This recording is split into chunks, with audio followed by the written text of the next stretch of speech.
Toto je Keanu Reeves, muž, ktorý by mohol žiť v luxuse a izolácii, ale namiesto toho si vybral pokoru, láskavosť a ľudskosť.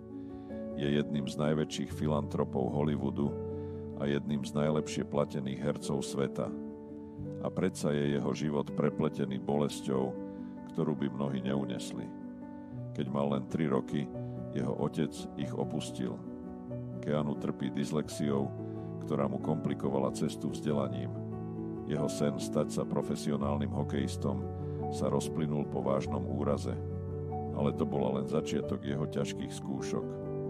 Jeho dcéra zomrela pri pôrode a jeho životná láska tragicky zahynula pri autonehode 6 mesiacov potom. Stratil aj svojho najlepšieho priateľa, River Phoenixa, ktorý podľahol predávkovaniu. Keanu nemá bodyguardov ani luxusné vily. Žije v skromnom byte, prechádza sa po meste a ak ste v New Yorku, možno ho stretnete, ako cestuje metrom ako obyčajný človek.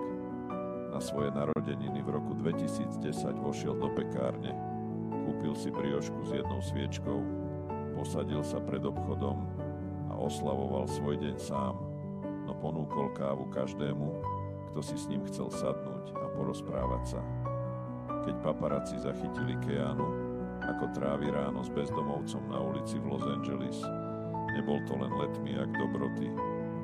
Keanu sedel, počúval jeho príbehy, smial sa a zdieľal niekoľko hodín svojho života s mužom, ktorý nemal nič okrem svojho hlasu. A to je Keanu Reeves, muž, ktorý daroval nemocniciam a charitám desiatky miliónov dolárov, napríklad 75 miliónov zo svojho zárobku z Matrixu.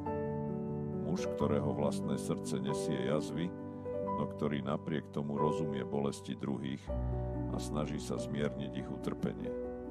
Pretože práve tí najviac zlomení vedia, aká hlboká je bolesť na tomto svete a aj napriek tomu si vyberajú rozdávať lásku.